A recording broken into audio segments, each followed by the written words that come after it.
দেখো আমি আমার দলের হয়ে চাইবো কি আমার 3টে সিটি আমার দল জিতুক, মানে এটা তো অন্যায় না। মানে আমার মনে হয় কি প্রত্যেকটা দলে যারা প্রচার করতে আসছে বা স্টার প্রচারক যারা আছে তারা নিশ্চয়ই চাইবে তাদের দলই জিতুক।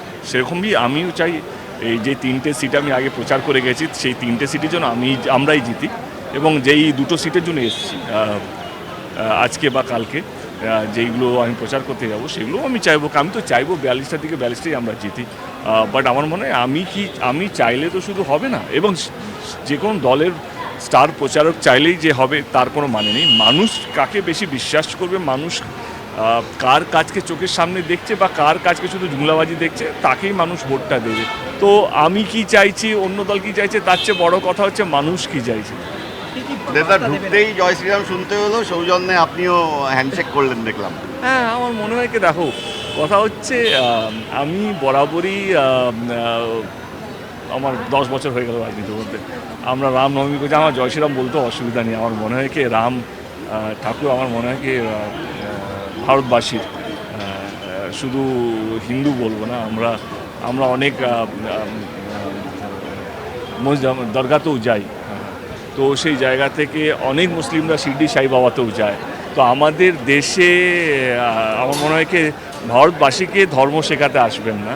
এবং ঠিক আছে কিছু কিছু উত্তেজিত হয় না কি কর্মীরা বিরোধী দলকে দেখলে, আমার মনে হয় ঠিক আছে একটু দেবকে দেখলে একটু স্লোগান হবে না, তাহলে কি মানে যান দেব জানে কীভাবে পুরো ব্যাপারটা হ্যান্ডেল করতে হয়। আমার মনে হয় সব কিছু রাগ অভিমান দিয়ে হয় না, কিছু কিছু জিনিস ভালোবাসা দিয়েই হয়ে যায়, এবং যেটা দেখতেও পেলে ঠিক আছে। উনি বিজেপি কর্মী না, উনি আমার ভারতবাসী, তার সবচেয়ে বড় পরিচয় হচ্ছে উনি ভারতবাসী, এবং আমরাই বিভাজন করে রেখেছি। আমরা হিন্দু মুসলিম টিএমসি বিজেপি গরিব বড়লোক এইভাবে মানে ওদেরও দোষ না, বড় বড় নেতারা এইভাবে বিভাজন করে রাখে। বাট আমি সেই বিভাজনে বিশ্বাস করি না, সবই ভারতীয়। আমরা চাই যেই জিতুক না কেন ভারত দেশটা যেন উন্নতি করে, এই নির্বাচনটা হচ্ছে যে দেশকে এগিয়ে নিয়ে যাবে। তো আমার মনে হয় আমরা সবাই ভারতীয় প্রথমে, তারপরে কে বিজেপি কে টিএমসি সেটা পরের কথা। না না হ্যাঁ ঠিক আছে, এইটা আরও বেশি ভালো। তো এইটা যদি কন্টিনিউ হতো তাহলে খারাপটা লাগতো। কেন দল কেন বলবে? এই যে আপনি যে প্রবলেমটা হচ্ছে আপনারা প্রশ্নটা ভুল করছেন। আমার কেমন লাগলো প্রশ্নটা এটা হওয়া উচিত। অ্যাজ এ ব্যক্তিগতভাবে আমার ভীষণ ভালো লেগেছে একটা লোক যে এতক্ষণ ধরে দাঁড়িয়েছিল কিছু বলতে পারছিল না, একটি সুযোগ পেলো জয় শ্রীরাম বলার, এবং সে আমাকে শুনিয়ে আমি হাক করলাম, তারপর চুপও বসে গেল, একটু কথা বলছেন সামনে দাঁড়িয়ে আছে, কিন্তু এটাই তো ভালোবাসা।